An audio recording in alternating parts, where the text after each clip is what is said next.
Assalamualaikum warahmatullahi wabarakatuh. Alhamdulillahi hamdan katsiran tayyiban mubarakan fih kama yuhibbu rabbuna wa yardah. Asyhadu an la ilaha illallah wahdahu la syarikalah wa asyhadu anna Muhammadan abduhu wa rasuluh. Allahumma shalli ala Muhammadin wa ala ali Muhammad kama shallaita ala Ibrahim wa barik ala Muhammadin wa ala ali Muhammad kama barakta ala Ibrahim innaka Hamidum Majid. Amma ba'd, jemaah sekalian yang dirahmati Allah Subhanahu wa taala, alhamdulillah insyaallah kita akan melanjutkan pembahasan ini bahas kitab tentang adab Islam. Dan kita masuk bab yang ketiga huruf ta. Rasa yang pertama dari bab ini adabut tasa'ub, adab tentang menguap. Perhatikan bahasanya kadang setiap kita tidak lepas dari menguap. Menguap ini adalah ada perbuatan yang berasal dari syaitan. Sebagaimana sabda Nabi sallallahu alaihi wasallam, al-utasu minallah wa tasa'ubu minasyaiton. Fa idza tasa'aba ahadukum falyadha yadahu ala fihi wa idza qala fa inna syaitana yadhak min jawfihi wa inna Allah azza wa jalla yuhibbul utasa wa yakrahu at-tatha'uba.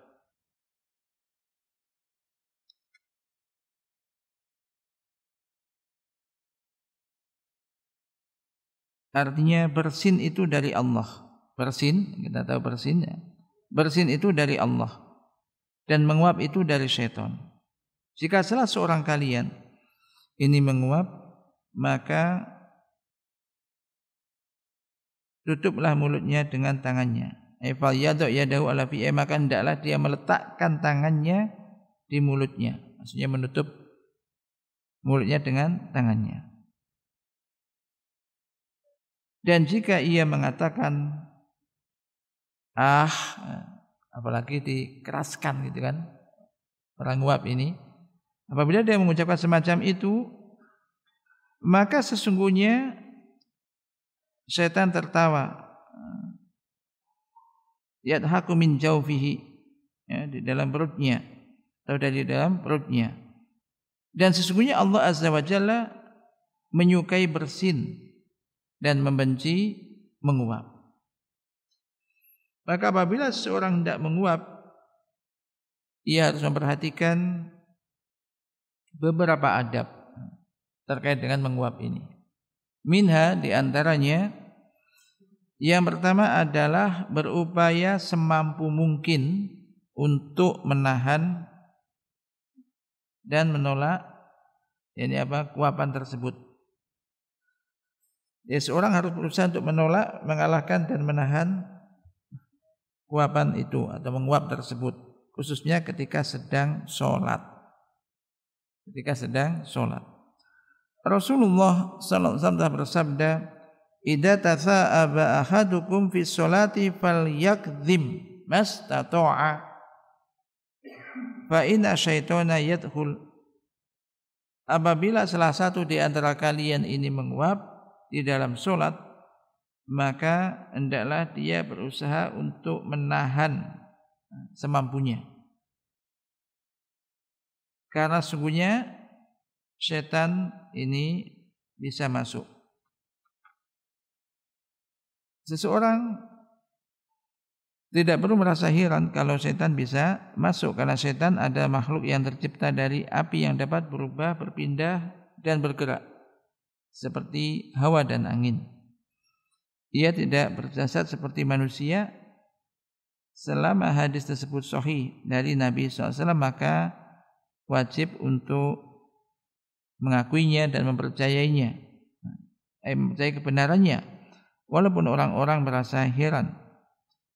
Sebab Nabi SAW seperti yang telah difirmankan oleh Allah Subhanahu wa taala, wa ma yantiqu 'anil hawa in huwa illa wahyu yuha.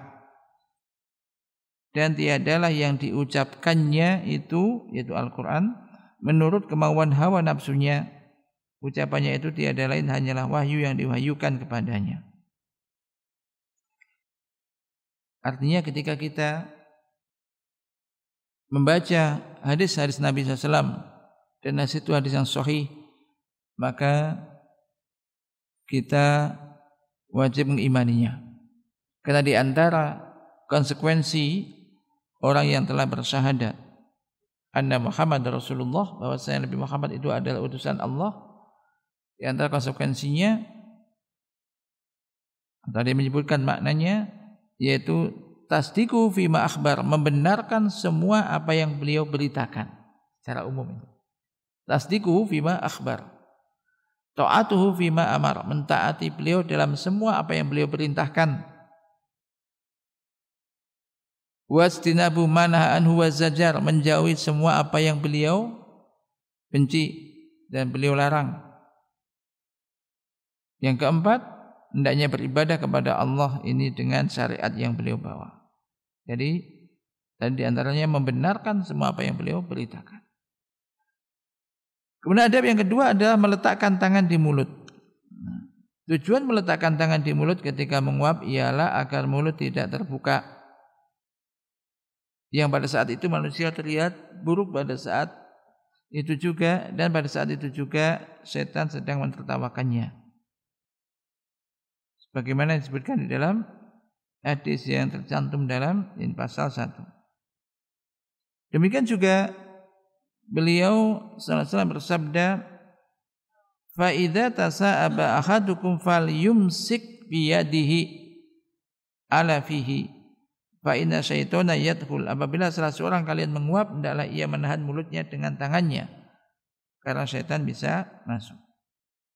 Hadis riwayat Imam Muslim. Kemudian yang ketiga, tidak mengeluarkan suara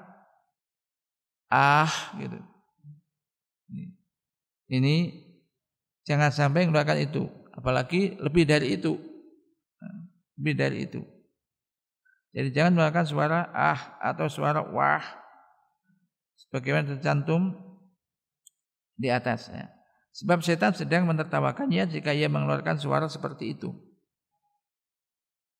Nah, terkadang ada saja orang yang begitu.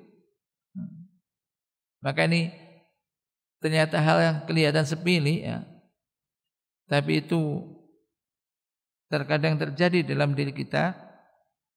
Ini hendaknya kita memang mengetahui ilmunya, dan jangan disepelekan sehingga tidak tahu, sehingga nggak bisa mengamalkannya.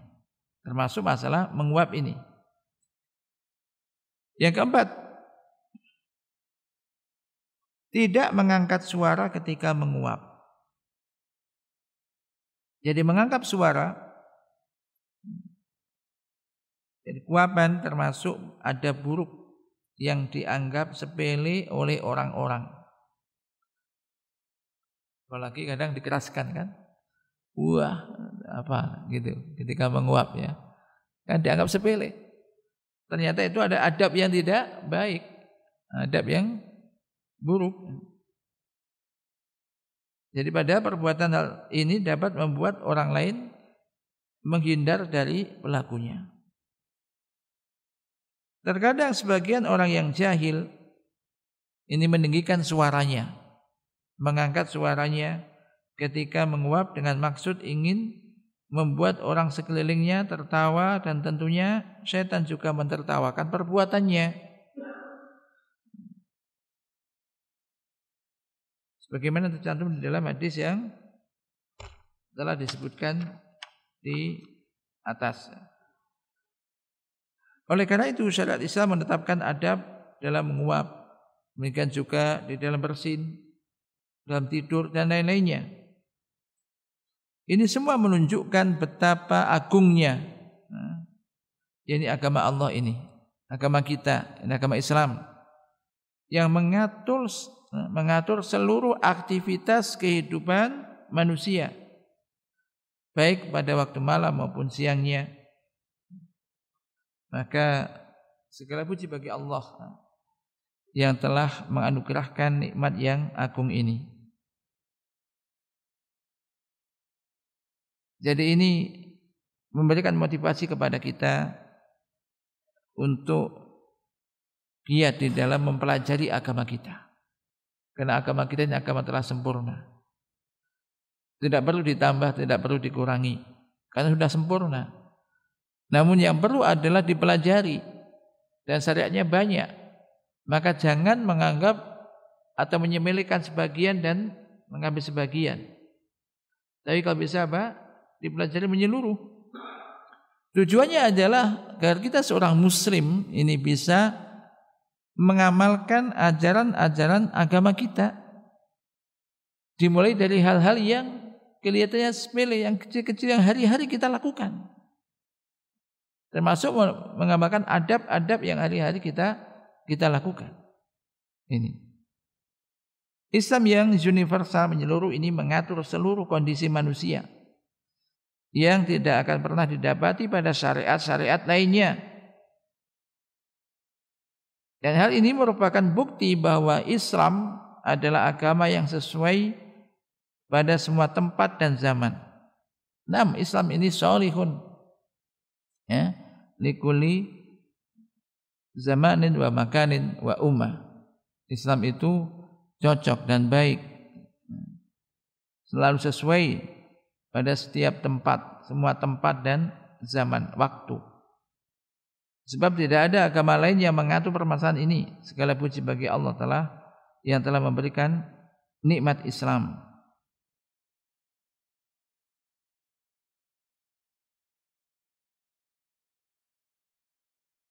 Dan demikianlah ini akhir dari adab tentang menguap yang telah disebutkan oleh penulis ini.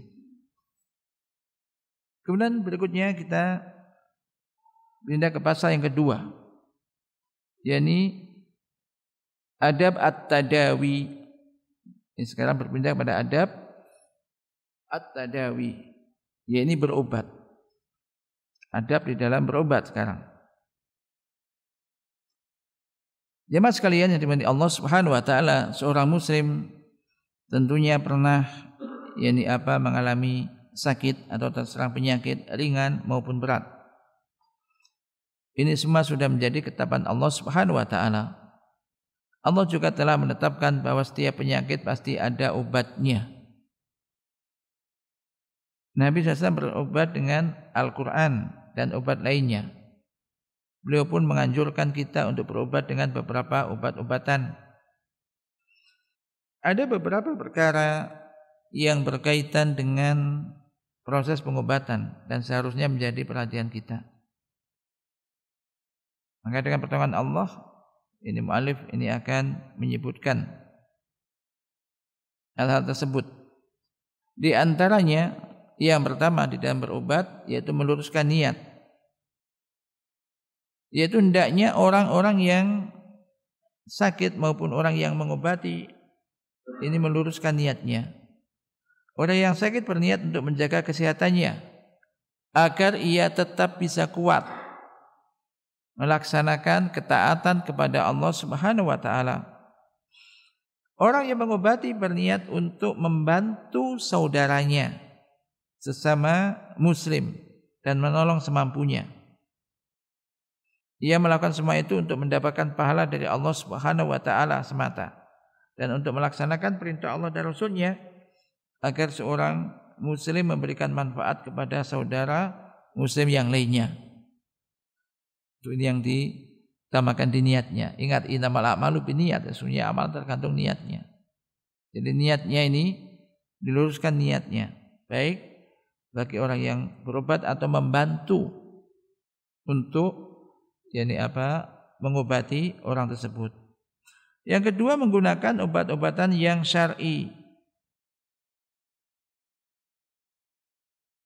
Tercantum dalam hadis sahih dalil yang menunjukkan dianjurkannya menggunakan obat-obatan syar'i untuk mengatasi penyakit tertentu. Di antaranya yang pertama adalah al-habbatus sauda. Al-habbatus sauda ini kalau secara arti kan habba itu biji, sauda hitam. yaitu jintan hitam. Rasulullah SAW bersabda, al-habbatu sauda'u shifaa'un min kulli da'in illa sam. Al-habbatu sauda adalah obat semua penyakit kecuali ini asam, yaitu artinya kematian. Asam ini kematian. Insyaallah habbatu sauda ini juga tidak asing, insyaallah banyak, dan di sekitar kita juga banyak untuk bisa didapatkan. Yang kedua adalah madu asal. Allah Subhanahu wa taala berfirman, fihi sifaa'ul linnas. Di dalam madu tersebut terdapat obat yang menyembuhkan bagi manusia. Walaupun sekarang mungkin ini madunya asli apa tidak, ya, kita tidak tahu. Pokoknya madu ya, tentu yang lebih asli ya lebih bagus. Tapi secara zahir madu ya madu, ya, secara madu ya bismillah. Semoga bisa menjadi yakni obat, tentu kesembuhan dari Allah Subhanahu wa taala. Tapi disebutkan di Al-Qur'an tentang madu ini. Yang ketiga juga dengan bekam. Rasulullah sallallahu alaihi wasallam bersabda, amsala ma tadawaitum bihi al-hijamah wal kustul bahri. Terapi terbaik untuk kalian adalah bekam dan al-kustul bahr, kayu cendana laut. Demikian juga berdasarkan sabda Rasulullah SAW setelah beliau berbekam di kepala dan punggungnya. Beliau sallallahu alaihi wasallam bersabda, man ahraqa min hadhihi ad-dima fala yadurruhu alla yatadawa bi syai'in li syai'in. Barang siapa yang mengeluarkan darah dengan berbekam, maka tidak akan memudaratkan jika ia tidak berobat dengan menggunakan obat lain. Mungkin di antara kita juga pernah berbekam, bahkan mungkin rutin, ya, mengeluarkan darah, ini kotor. Ya. Ini juga enak memang. Jadi ini kalau dilakukan dan dicoba, kalau yang belum. Yang keempat, al-hinna, daun inai. Tidaklah Nabi SAW terluka atau terkena duri kecuali beliau membubuhkan al-hinna pada lukanya. Begitu pula obat-obatan lainnya yang telah disyariatkan oleh Allah kepada hambanya ketika mereka sakit. Yang kelima, ar-ruqyah al-masyru'ah. Maksud ar-ruqyah al-masyru'ah yang disyariatkan yaitu dengan menggunakan ruqyah, bacaan-bacaan yang ada syariatnya, seperti di antaranya ruqyah dengan bacaan Al-Quran dan yang lainnya yang tidak mengandung kesyirikan, selama tidak mengandung kesyirikan. Ruqyah yang bacaan yang dibacakan ini Al-Quran dan semisalnya. Ya kalau bisa memang berbahasa Arab ruqyah ini. Rasulullah sallallahu alaihi wasallam bersabda, la ba'sa birruqa ma lam yakun fihi syirk. Tidak mengapa melakukan ruqyah selama tidak mengandung kesyirikan di dalamnya. Kemudian meruqyah dengan membaca surat Al-Fatihah, ayat kursi, beberapa ayat pada akhir surah Al-Baqarah, surah Al-Kafirun, Al-Mu'awwidzat dan ayat-ayat yang lainnya.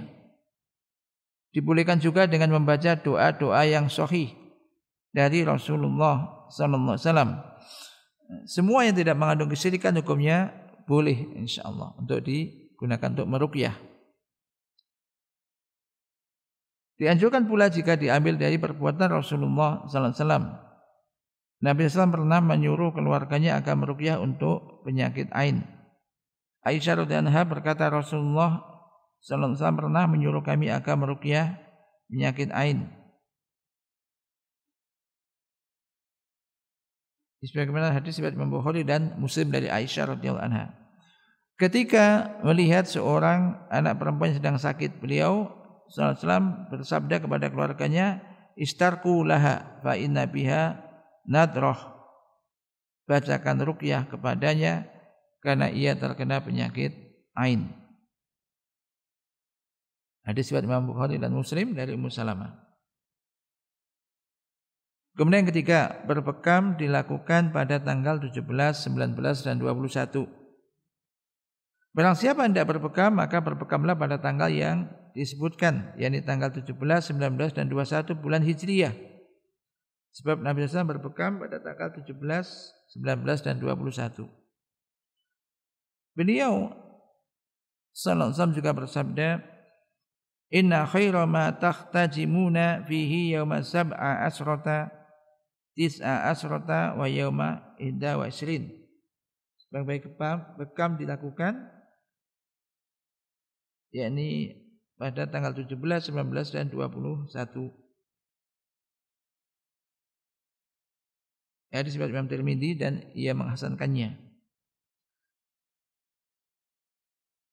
Namun kalau misalkan sakit menunggu hari itu atau enggak, seandainya enggak di hari itu juga enggak apa-apa. Nah, kalau memang pas sakit rasanya sudah enggak kuat harus dikeluarkan darah itu, ya insyaallah tidak mengapa. Tapi kalau bisa tanggal itu ya lebih bagus. Nah, wallahu taala a'lam. Yang keempat, tidak menggunakan obat-obatan yang diharamkan. Obat-obatan yang diharamkan misalnya meruqyah dengan lafaz-lafaz yang mengandung kesyirikan. Menggunakan ruqyah ini, jenis ini hukumnya haram, bahkan bisa jadi dapat mengeluarkan pelakunya dari Islam. Hal ini dilarang sebagaimana tercantum dalam adab yang kedua, yaitu seperti menggunakan khamr sebagai obat juga dilarang. Rasulullah SAW melarang berobat dengan obat-obatan yang kotor. Ketika seorang laki-laki bertanya kepada Rasulullah SAW tentang hukum mengambil khamr sebagai obat, ia berkata, khamr itu obat. Lantas beliau menjawab, khamr itu bukan obat tetapi penyakit. Jadi kalau ada orang miras minuman khamr kemudian niatnya untuk ini obat misalkan. Ini ungkapan. Jadi setan kepingin mengungkapkan ungkapan-ungkapan yang sesuatu yang dilarang dengan ungkapan-ungkapan yang seakan-akan itu menjadi baik. Ya khamr itu tetap khamr. Maka dia menegaskan khamr itu bukan obat tetapi penyakit. Ini ada dalam Sahih Abu Dawud. Oleh karena itu sepantasnya seorang muslim berpaling dari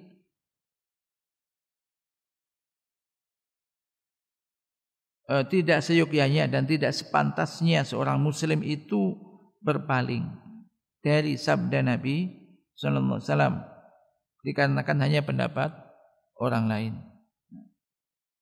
Maka sekali lagi termasuk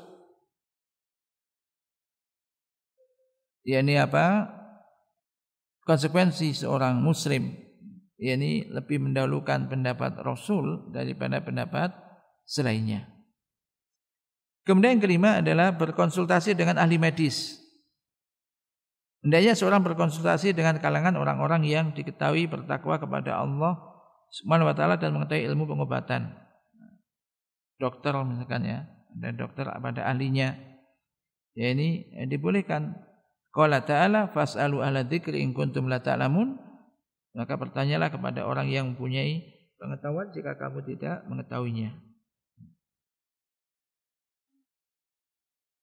Tidak semua orang mengetahui ilmu pengobatan sebagaimana Rasulullah sallallahu alaihi wasallam pernah bersabda, "Innallaha ta'ala lam yunzil da'an ila anzala lahu dawa'an alimahu man alimahu wa jahilahu man jahilahu illa sam wa huwa al-maut."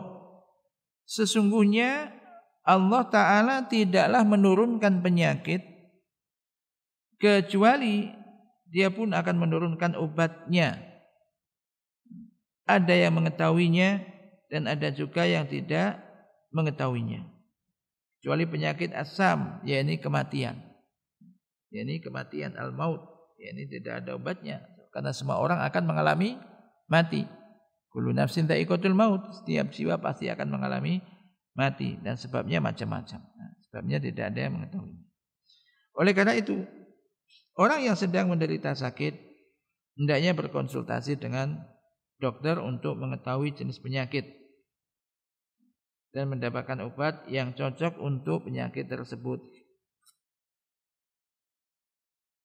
Walaupun demikian, artinya walaupun berobat dengan dokter atau kadang seorang keluarga punya dokter keluarganya, ya kan, dokter ahli, maka jangan dilupakan bahwasanya kesembuhan itu datangnya dari Allah.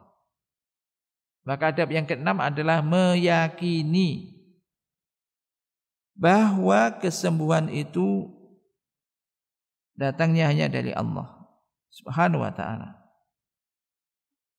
Dokter dan penderita sakit, baik dokter ataupun yang sakit, ini wajib meyakini bahwa kesembuhan itu datangnya hanya dari Allah Subhanahu wa ta'ala. Adapun obat dan terapi merupakan sebab dari kesembuhan. Jika Allah menginginkan, Dia akan menjadikan obat tersebut bermanfaat. Dan jika tidak, maka obat tersebut tidak akan memberikan pengaruh. Allah Subhanahu wa ta'ala telah berfirman, wa idza maritu fa huwa yasfin. Tentang Nabi Ibrahim kalau enggak salah ya. Jika aku sakit, maka Dialah yang menyembuhkan aku. Maka di sini ya, kita meyakini Allah lah yang memberikan penyembuhan. Maka ada ketika sakit ini kita di antara doa yang dianjurkan apa? Allahumma rabban nas adhibil ba'sa isfi atau wasfi antas syafi la shifaa illa shifauka shifaan la yughadiru saqaman. Allahumma rabban nas, ya Allah, Rabb manusia. Jadi Rabb zat yang menciptakan, yang memiliki, yang mengatur, ya. Termasuk Rabb di sini ya termasuk tadi yang Maha menyembuhkan, yang bisa mengangkat bala. Ini hanya Allah. Allahumma rabban nasi adhibil ba'sa, hilangkan ya penyakit. Isfi antas syafi, sembuhkan. Antas syafi, engkaulah zat yang maha menyembuhkan. Antas syafi, la shifaa illa shifauka, sifaan la yughadiru saqam, tidak ada kesembuhan illa shifauka, kecuali kesembuhan darimu, kesembuhan yang tidak meninggalkan penyakit yang lainnya. La shifa illa shifauka sifaan la yughadiru saqaman. Nah, doa ini penting ya, doa ini. Karena sekali lagi Allah Maha Kuasa untuk menyembuhkan segala penyakit. Antas syafi, engkau ya Allah as-syafi, yang hakikat zat yang maha menyembuhkan. Maka dari sini kita lihat ya, orang itu kadang ya berbeda-beda. Misal orang itu sakitnya sama. Satu orang kadang merebus daun ini, bismillah sembuh. Tapi B sakitnya sama, belum tentu juga sembuh, kan banyak begitu. Ada begitu. Ini menunjukkan Allah Maha Kuasa. Orang ini cocoknya dengan ini, disembuhkan melalui ini. Allah Maha Kuasa. Karena ada orang yang memang mungkin uang juga enggak banyak, enggak ada. Kemudian adanya ya mungkin tumbuhan yang ada di sekitarnya. Maka dengan tumbuhan-tumbuhan itu Allah yang menumbuhkan tumbuhan itu. Kemudian menjadi sebab, yakni salah satu sebab kesembuhan dia. Nah, dia rebus atau dia masak apa buah apa dan semisalnya, intinya itu menjadi sebab kesembuhannya. Dan ini sangat mungkin, karena hakikat yang menyembuhkan itu Allah Subhanahu wa ta'ala. Dan semacam realitas semacam ini banyak. Jadi jangan menyalahkan, loh kenapa Anda bilang ini bisa mengobati ini, tapi saya minum kok enggak sembuh. Nah, ini menunjukkan penyembuhnya itu bukan di obatnya, tapi Allah Subhanahu wa taala. Allah Subhanahu wa taala. Dan untuk diperhatikan juga bahwasanya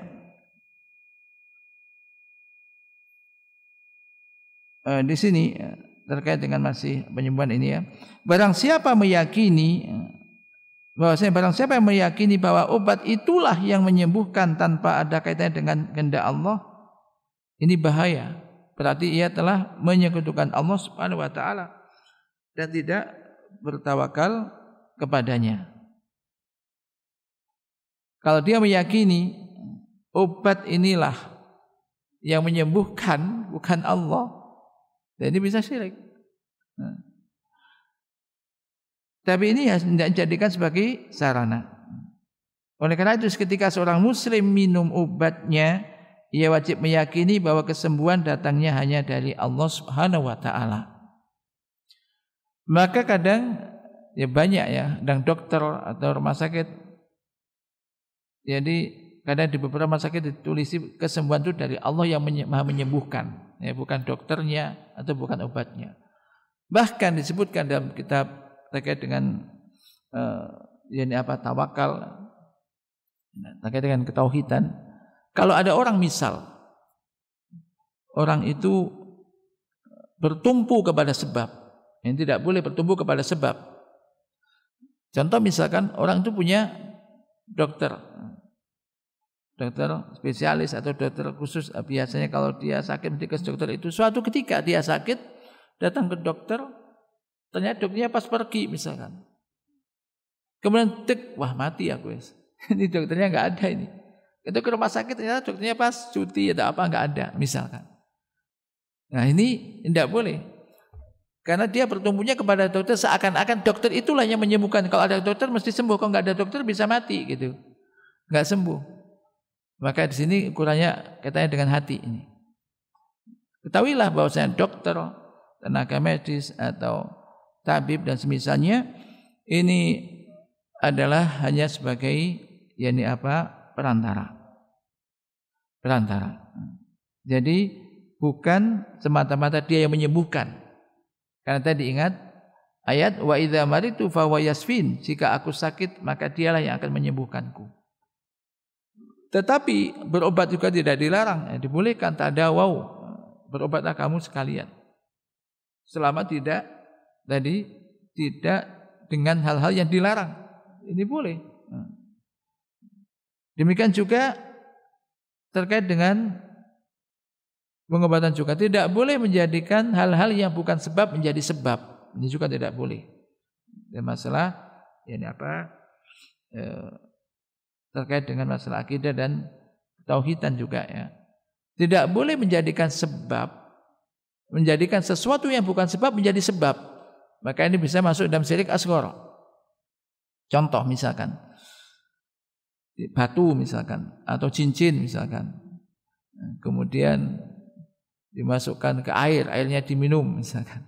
Ini enggak ada kaitannya antara penyakit ini dengan batu tersebut misalkan. Dia meyakini ini hanya sebagai sarana yang menyembuhkan Allah, tapi enggak ada kaitannya. Ya makanya tidak boleh menjadikan sesuatu yang bukan sebab menjadi sebab. Ini tidak dibolehkan. Maka menjadi syirik asghar. Jadi enggak semuanya kemudian dijadikan sebab. Sebaliknya, kalau sesuatu itu ada kaitannya, contoh misalkan orang sakit perut, kemudian minta obat ke dokter, dikasih sesuai resepnya, sesuai dengan ini. Kemudian ini sembuh. Dengan perantara itu Allah menyembuhkannya. Maka kita meyakini bahwasanya ini hanya sebagai sarana obat ini. Tapi kan ada hubungannya. Dicek, sakitnya ini, tolong belikan obat ini. Sakitnya ini, belikan obat ini. Tapi tetap diyakini penyembuhnya, yang menyembuhkan Allah, ini perantaranya. Seandainya tidak sembuh ya bisa jadi, karena ini menunjukkan yang menyembuhkan itu Allah. Jangan juga menyalahkan dokternya kemudian, dok saya dikasih obat nyatanya nggak sembuh. Gini-gini. Berarti kan menunjukkan di antara hikmahnya mungkin ya, menyadarkan orang itu yang menyembuhkan itu bukan dokter. Tapi tentunya dokter juga memberikan resep bukan ngawur-ngawur, kan nggak boleh. Kan dengan ilmunya, dengan keahliannya. Tapi tetap tadi adabnya diyakini dokter hanyalah perantara. Obat pun perantara. Hakikatnya menyembuhkan Allah. Maka terkadang ada semacam tadi, nggak langsung mesti sembuh. Apakah dokter ini bisa menyembuhkan? Jawabannya tidak, hanya membantu aja. Kadang dokter sendiri juga sakit. Dokter sakit juga nggak bisa mengobati dirinya sendiri. Ya banyak. Jadi ini menunjukkan bahwasanya kesembuhan ini dari Allah. Supaya hati itu ta'aluknya, bergantungnya seorang itu kepada Allah. Tidak menafikan dan tidak meninggalkan pengobatan. Tetapi hati ini berdoanya hanya kepada Allah. Minta kesembuhan kepada Allah. Dan ingat, sakit itu kan sejak dulu juga ada antara sakit dan juga antara sakit dan juga sehat, ini juga gandengannya. Maka semua itu ada ujian kan. Ujian. Kesehatan ini juga ya nikmat tapi juga sekaligus ujian. Diuji apakah dia dengan diberi kesehatan ini dia itu bersyukur apa tidak. Ketika saya itu bersyukur apa tidak. Dia gunakan apa pada waktu dia itu sehat. Demikian juga ketika sakit ini diuji. Sabar apa tidak? Ketika diuji dengan sesuatu yang kurang menyenangkan, sabar apa tidak? Ketika dia sabar, maka akan mendapat pahala yang besar. Dan juga sakit yang diberikan oleh Allah ini bisa, kalau dia sabar, bisa menghapuskan dosa-dosanya. Maka ada ketika sakit, ketika ada seorang sakit, apa di antara doa yang kita bacakan? Biasanya la ba'sa, ya kan? Apa? La ba'sa tahurun insyaallah. Apa artinya? La ba'sa, tidak mengapa. Coba sabar sakit ini. Tahurun insyaallah, semoga sakitmu tahur. Tahur itu adalah sesuatu yang bisa membersihkan. Tahur, mensucikan atau membersihkan. Semoga sakitmu ini bisa menjadi kesembuhan, membersihkan kamu dari dosa-dosamu, gitu loh. Jadi bisa jadi hikmahnya semacam itu. Kalau orang sakit kemudian lama sakitnya, bisa jadi ini untuk membersihkan dosa-dosanya, gitu. Kalau dia sabar. Tapi kalau orang sakit ngeluh, marah-marah, ini tambah sakitnya juga enggak sembuh, dosanya didapat. Ini harus sabar, ini harus sabar. Maka ajabanil amril mu'min inna amruhu kullahu khair. Idza asabathu sarra sakara fakana khairan lah. Wa idza asabathu dharra sabara fakana khairan lah. Wa laisa dzalika illa lil mu'min. Sungguh mengherankan, sungguh menakjubkan perihal seorang mukmin. Semua urusannya itu menjadi baik baginya, kebaikan baginya. Apabila dia mendapat sarra, yaitu kesenangan, kegembiraan termasuk kesehatan, diberi kemudahan dalam bekerja dan semisalnya, dia bersyukur, maka itu menjadi kebaikan baginya. Kebaikan karena apa? Ketika di dunia nikmat itu disyukuri, dia akan ditambah oleh Allah Ta'ala dan akan mendapatkan pahala. Dan apabila dia mendapat suatu yang kurang menyenangkan, sakit, musibah dan semisalnya, dia sabar, maka itu menjadi kebaikan baginya. Dan karena dia akan mendapatkan pahala. Dan itu tidak didapatkan kecuali oleh seorang mukmin.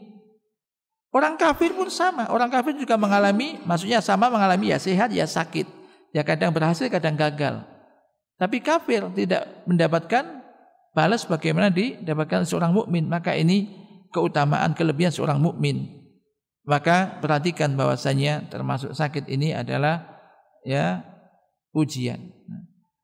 Dan juga ujian yang bisa kalau disyukuri, dihayati, dia bisa sabar merasakan itu, berharap bahwasanya ini bisa menjadi penyembuh dari atau menghilangkan dosa yang membersihkan dirinya dari dosa yang dia lakukan. Kita mungkin pernah mendengar atau membaca ya. Nabi siapa yang lama sakitnya? Nabi Ayub kan? Ini berdoa. Kenapa? Karena maksudnya begini. waktu yang diberikan oleh Allah antara waktu sehatnya dan sakitnya itu enggak imbang. Lebih banyak waktu ya sehatnya lah. Maka malulah kalau misalkan ini meronta-ronta atau apalagi sampai orang itu marah-marah semacam itu. Maka ini ujian. Kadang ada orang mungkin jadi husnudzon kepada Allah, harus husnudzon pada Allah. Kenapa Allah memberikan kita ini? Oh, mungkin ada hikmahnya. Pertama, mungkin karena dosa-dosa kita. Karena tidak ada suatu musibah yang menimpa kita kecuali karena dosa-dosa kita. Karena dosa-dosa kita. Akhirnya dengan demikian dia menyadari dosa apa, mungkin saya dosa ini, dosa ini, dosa ini. Kemudian dia menjadi muhasabah dirinya dan menjadi lebih baik keadaan agamanya, terutama ibadahnya. Bisa jadi. Bisa jadi kalau seandainya dia itu enggak diberi sakit itu, bisa jadi dia akan sudah berangkat ke sana, berangkat ini atau itu, yang itu mendatangkan madarat baginya. Sangat mungkin. Dan ingat juga disebutkan dalam sebuah hadis, ketika Allah itu mencintai seorang hamba, dia akan mengujinya. Ibtalahu, mengujinya. Terkait dengan sakit semacam tadi. Dan ingat keadaan orang yang kena musibah ini jadi macam-macam ya. Ada yang 4 disebutkan kena musibah itu ada 4. Yang pertama adalah tidak menerima, marah-marah, berontak. Kenapa Allah memberikan aku begini, gini, sakit, pokoknya marah-marah. Maka ini enggak boleh semacam ini. Yang kedua adalah sabar. Ini kedua adalah sabar. Sabar itu menahan diri. Hatinya juga menerima itu, sabar, enggak marah-marah pada Allah. Demikian juga lisannya juga enggak ngomong yang jelek-jelek, marah-marah. Ini sabar, menahan diri. Kemudian yang ketiga, yang atasnya adalah yaitu ridho. Ridho menerima itu. Dan yang keempat, mensyukurinya. Karena ada disebutkan ada seorang wanita ibadah ketika sakit atau pada jarinya ya, luka, dia pernah bersyukur. Kenapa Anda sakit begitu tambah bersyukur?